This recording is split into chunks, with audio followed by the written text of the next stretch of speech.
Yang mau kita bahas subuh ini adalah perjalanan kita berikutnya. Kalau haus, minum. Kalau lapar, makan. Kalau kepanasan, hidupkan kipas, hidupkan AC. Kalau kedinginan, pakai jaket. Selalu ada langkah antisipasi. Nah, yang mau kita hadapi ke depan ini apa? Yang akan kita hadapi nanti adalah yang pertama, sakaratul maut. Apa yang perlu kita siapkan untuk sakaratul maut ini? Banyak orang menghadapi pensiun udah siap. Saya Pak Ustadz untuk pensiun ini udah saya siapkan 100 pintu kos-kosan Pak Ustadz. Banyak betul Pak, baru pintunya aja Pak Ustadz. Yakin betul dia malaikat maut itu datang setelah pensiun. Tidak salah, tak ada salahnya orang yang menyiapkan ruko, menyiapkan kos-kosan. Bagus, tidak salah. Itu ikhtiar. Tapi tak banyak yang mempersiapkan untuk sakaratul maut. Siap-siap untuk pensiun, belum tentu jadi. Belum tentu. Bisa jadi sebelum pensiun sudah mati. Tapi mati ini tidak kita siapkan pun pasti mati. Yang paling pasti dalam hidup ini adalah mati. Apa yang kita siapkan untuk sakaratul maut itu? A'udzubillahi minasyaitonir rajim. Innal ladzina qalu rabbuna Allah tsumma istaqamu. Orang yang selalu menyebut Allah kemudian dia istiqamah, tatanazzalu alaihimul malaikah, turunlah malaikat waktu dia mau sakaratul maut, waktu ruhnya mau keluar dari jasad, turun dua malaikat. Malaikat yang pertama berbisik, alla takhafu, jangan kau takut. Karena rupanya orang mau mati itu takut. Takut sakaratul maut, takut azab kubur, takut mungkar nakir, takut titian siratal mustaqim, takut hisab, takut neraka, takut. Maka datang malaikat membisikkan, alla takhafu, jangan kau takut.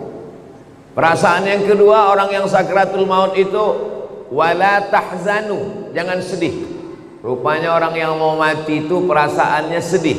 Sedih meninggalkan rumah, sedih meninggalkan anak, sedih meninggalkan bini, sedih meninggalkan BPKB, STNK, surat tanah, akte notaris. Sedih. Apa kata malaikat? Wala tahzanu, jangan kau sedih. Takutnya hilang, sedihnya melayang. Waktu itu hatinya kosong. Ketika itu malaikat membisikkan yang ketiga. Apa kata malaikat? Wa abshiru bil jannati allati kuntum tu'adun. Berbahagialah engkau mendapatkan surga yang dijanjikan Allah Subhanahu wa taala. Mudah-mudahan kita termasuk yang mati husnul khatimah insyaallah. Apa syaratnya? Apa syaratnya supaya kita dapat macam yang disebutkan dalam ayat ini? Syaratnya kata Allah, qalu rabbunallah tsumma istaqam. Istiqamah menyebut Allah. Bisa subhanallah, bisa alhamdulillah, bisa Allahu akbar, bisa la haula wala quwata illa billah. Afdalu dzikri fa'lam annahu la ilaha illallah. Makanya orang kalau dia ikut tarekat Naqsabandiyah, zikirnya Allah Allah Allah Allah Allah Allah Allah Allah Allah Allah.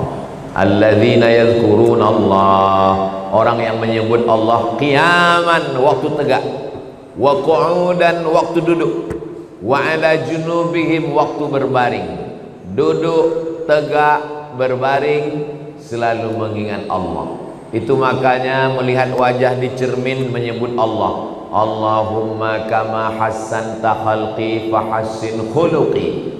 Masuk masjid menyebut Allah. Allahumma ftahli abwaaba rahmatik. Keluar masjid menyebut Allah. Allahumma inni as'aluka min fadlik. Masuk ke WC menyebut Allah. Allahumma inni a'udzubika minal khubuthi wal khaba'is. Mau tidur menyebut Allah. Bismika Allahumma ahya. Yang dibaca, mau tertidur dia. Jadi kalau mau husnul khatimah, jangan berhenti menyebut Allah, Allah, Allah, subhanallah, walhamdulillah, la ilaha illallah, wallahu akbar. Macam mana sakitnya mati itu? Nabi Isra Mi'raj berjumpa dengan yang orang sudah mati beribu tahun. Sudah berapa lama kalian mati? Ribuan tahun. Macam mana rasanya mati itu? Macam kambing dikuliti hidup-hidup, macam mata kail pancing ditarik dari kulit yang basah, macam tebasan pedang beratus kali di tempat yang sama. Makanya kita selalu berdoa dalam doa selamat, Allahumma hawwin alaina fi sakaratil maut. Ringankan kami waktu sakaratul maut. Tulis di YouTube itu Sakratul Maut titik. Nampak nanti orang yang mati, pembawa acara TV mati, orang sedang pidato mati, yang paling banyak mati orang yang sedang angkat berat, rupanya tak tahan jantung itu mati, orang sedang jogging mati. Nah, jadi mati ini kapan saja bisa terjadi. Apakah orang yang mati semalam itu sehari sebelumnya sadar dia mau mati? Tidak. Tiba-tiba aja datang kematian itu. Waja'a, datang dia sakratul mauti bil haq. Dia datang tiba-tiba. Hari ini kita usap kepala anak yatim, besok pagi kepala anak kita diusap orang sebagai anak yatim. Hari ini saya bicara mati, bisa jadi belum selesai tausiah ini saya sudah mati. Maka jangan pernah takut cerita tentang mati, karena kita semua akan mati. Kita sekarang hidup, resiko hidup adalah mati. Takut hidup, takut mati, jangan hidup. Takut mati, jangan hidup. Takut hidup, mati saja. Karena ketika kita berani menghadapi hidup, berarti kita sudah berani menghadapi mati. Yang kita persiapkan itu adalah mati dengan husnul khatimah, insyaallah. Apa yang sering kita dengar, apa yang sering kita tengok, apa yang sering kita pikirkan, itulah yang akan datang waktu sakaratul maut. Telentang kita di masjid ini, maka yang kita tengok adalah alhamdulillah, alhamdulillah, alhamdulillahi rabbil alamin. Itu maka kaligrafi ditulis di dinding. Supaya apa? Supaya mata menengok. Kalau bawa mobil dari Makkah ke Madinah, dari Makkah ke Jeddah, di pinggir jalan, subhanallah walhamdulillah, la ilaha illallah, wallahu akbar. Kenapa di pinggir jalan itu ditulis? Supaya kalau mati husnul khatimah. Beda tempat kita, di pinggir jalan yang tulis iklan es krim sama skincare. Makanya matinya bukan menyebut Allah, kredit. Apa yang sering kita dengar, apa yang sering kita tengok, apa yang sering kita pikirkan, itulah yang akan datang waktu sakaratul maut. Ada orang koma di masjid di Rumah Sakit Cipto Mangunkusumo Jakarta. Koma, belum titik lagi, masih koma, tidak sadar-sadar. Kata dokter, bawa orang ini ke rumah karena sudah tak ada harapan hidup. Ini tinggal menunggu aja lagi. Obat sudah tak ada sampai masanya mati ini nanti. Akhirnya anak istrinya pun dah menyiapkan mau bawa pulang ke rumah. Begitu mau dibawa pulang ke rumah, tiba-tiba duduk dia. Dokter pun terkejut, anak bininya pun terkejut. Kok sadar dia lagi? Akhirnya ditanyalah orang ini, "Bapak kan koma?" "Iya." "Di dalam koma itu apa yang Bapak rasakan?" "Aku tak ingat apa-apa." "Terus kenapa tiba-tiba sadar?" Tiba-tiba datang Ustadz Somad. Apa kata dia? Ditanyanya saya, "Kapan kau buat tablik akbar?" Akhirnya saya pun terduduk. Pokoknya nanti kita buat tablik akbar di kampung. Akhirnya dibuatnya lah acara di tepi Danau Maninjau. Nama acaranya Pulang Basamo. Akhirnya saya datangi bapak ini, dia dari Jakarta. "Apa betul Bapak koma di rumah sakit Cipto Mangunkusumo?" "Betul Pak Ustaz."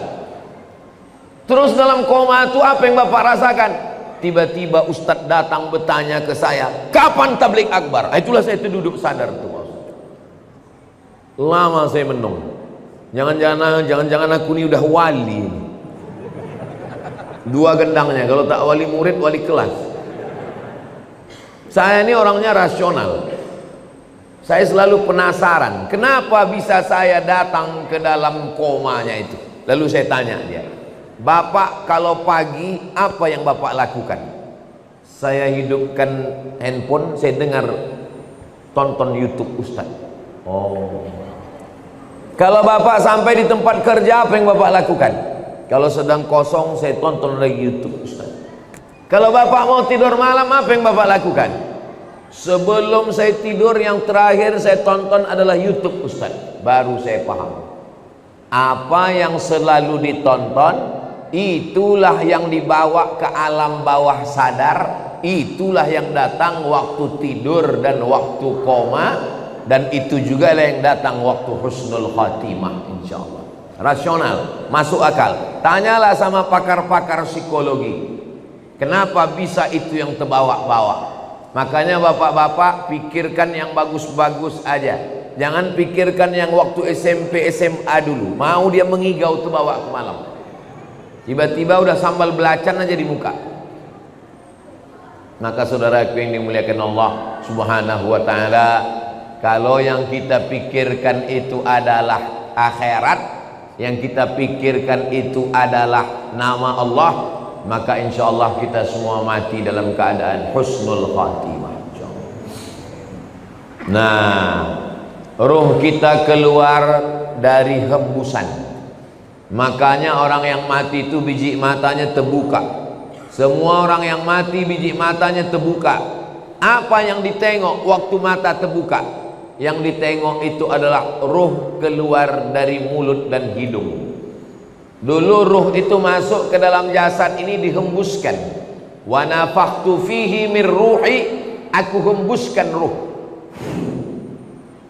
Rahaya ruhu, pergi berhembus. Ruh itu artinya pergi dan datang berhembus. Maka waktu datangnya berembus, perginya pun berembus. Ruh itu berjalan dari mulai ujung kaki sampai ke betis, naik ke lutut, naik ke paha, naik ke pinggang, terasa dingin, sejuk di kaki. Kalau ada bapak ibu yang udah merasa agak sejuk di kaki, tak lama lagi tuh. Naik dia ke atas, naik dia ke atas, naik dia ke atas, keluar dia dari mulut, biji mata menengok ruh itu keluar, maka datang orang lain memejamkan mata kita. Bismillah wa ala millati Rasulillah, inna lillah wa inna ilaihi raji'un. Menggerakkan tangan ringan, menggerakkan lidah ringan. Yang paling ringan adalah menggerakkan kelopak mata. Inilah yang paling ringan. Tapi waktu kita sakratul maut, jangankan menggerakkan tangan, jangankan menggerakkan bibir, menggerakkan kelopak mata pun tak bisa. Terbuka. Bini yang katanya buah hati belayan jiwa pun takut memejamkan biji mata kita. Datang anak ke masjid memanggil tuan imam, "Pak Imam, tolonglah datang ke rumah. Ayah kami matanya tak tertutup-tutup dari tadi malam." baiknya imam, padahal orang ini tak pernah datang ke masjid. Makanya masyarakat sini yang tak pernah datang ke masjidlah kalian. Untuk apa Ustaz sampaikan ini? Bukan orang ini datang, kirimkan video ini ke dia. Jangan sampai nanti akhirnya tuan imam yang datang ke rumah dia hanya untuk menutupkan kelopak matanya, dan akhirnya jenazahnya dibawa juga ke masjid. Seumur hidup ke masjid cuma 2 kali. Yang pertama akad nikah, yang kedua inna lillah. Mudah-mudahan kita istiqomah menghidupkan masjid ini insyaallah. Lalu kemudian setelah ditutupkan, kita pun ruh keluar dari jasad. Lalu kemudian kemana pergi ruh itu? Ruh itu dibawa oleh malaikat. Dalam hadis riwayat Imam Ahmad bin Hanbal, ruh dibawa di atas kain kafan dari cahaya. Lalu kemudian mengetuk pintu langit. Lalu kemudian malaikat yang menjaga pintu langit menengok ruh. Apa kata malaikat penjaga pintu langit? Inilah orang yang amalnya kami tengok 2 kali sehari. Habis subuh, malaikat yang menjaga di waktu malam datang membawa amal dia. Habis maghrib, malaikat yang menjaga di waktu siang datang membawa amal dia. Amalnya kami tengok 2 kali sehari, tapi orangnya baru ini kami jumpa. Itulah makna orang yang dirindukan oleh para malaikat. Kam min masyhurin fil ardi walam yakun ma'rufan fis sama. Berapa banyak orang yang masyhur di bumi, viral, tapi malaikat di langit tak pernah kenal dengan dia.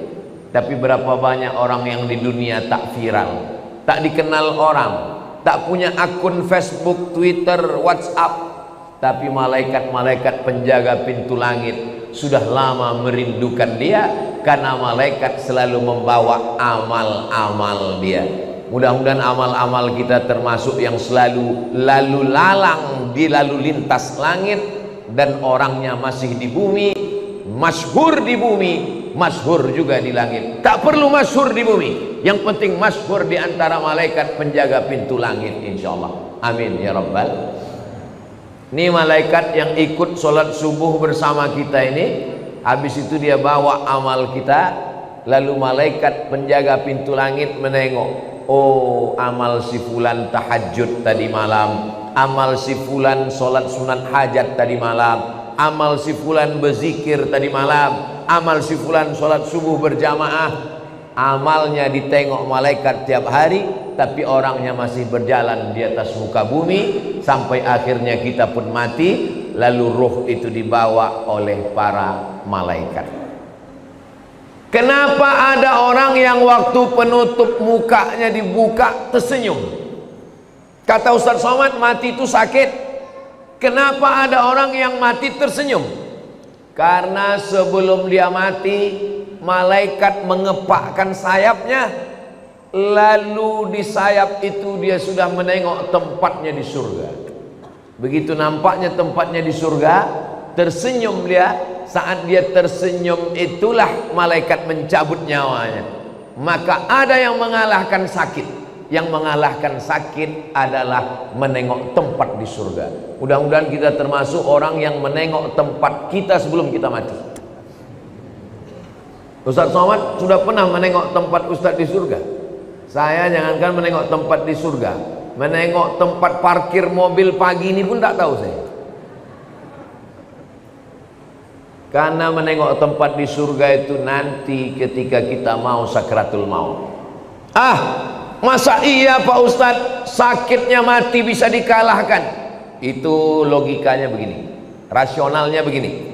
Ibu habis melahirkan anak, sobek dagingnya, mohon maaf, sakit. Tak usah saya ceritakan sakitnya. Nanti kalau saya ceritakan ibu-ibu, alah macam pernah aja Ustadz itu. Ibu sedang terbujur sekarang di rumah sakit, baru saja disobek dokter kulitnya, koyak mengeluarkan bayi. Tak lama kemudian datang bidan membawakan bayi. Lalu ibu pun menggendong anak itu. Ibu senyum atau tidak? Senyum. Yang saya tanya, sakit atau tak sakit? Inilah hebatnya. Ibu yang saya tanya, bisa pula bapak tuh merasakan sakit. Kan memang cinta sejati lah orang. Ibu itu baru saja melahirkan anak, nyawa taruhannya, koyak dagingnya, tapi menengok anak tersenyum dia. Begitulah mati itu. Sakit, tapi sakitnya kalah. Kenapa? Karena menengok tempat di surga, ditunjukkan Allah. Itu salah satu tanda husnul khatimah. Orang yang husnul khatimah itu irqul jabin. Irqul jabin, berkeringat jabin di atas kening atasnya. Kenapa? Kenapa orang yang mati husnul khatimah itu berkeringat di atas jabin ini? Karena malu. Biasanya orang kalau malu kan merah wajahnya karena tersipu malu. Maka orang yang meninggal menengok tempatnya di surga, malu dia karena amalnya tak seberapa. Aku amalku rasanya tak seberapa, kenapa besar kali balasan yang kau kasih ya Allah. Maka salah satu tandanya adalah irqul jabin, keluar macam keringat kecil di atas. Tapi jangan pula gara-gara ini biar supaya suami ibu disangka husnul khatimah, begitu mati langsung semprotkan air ke keningnya. Itu tak usah dibuat-buat, serahkan aja kepada Allah Subhanahu wa ta'ala. Ini yang saya sampaikan ini menurut hadis-hadis yang sahih, supaya kita bersiap-siap. Maka jangan lupa berzikir. Zikir ini banyak kali Pak Ustadz. Kata guru saya Syekh Umar Al-Ma'ruf Ali, dia keturunan dari Syekh Muhammad Tayyib.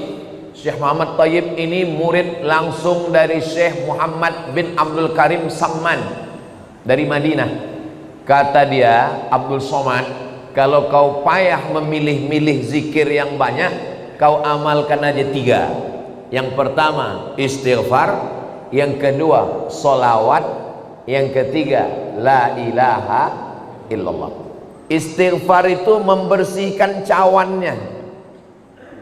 Ini cawan kotor, kalau dituang air zam-zam ikut jadi kotor.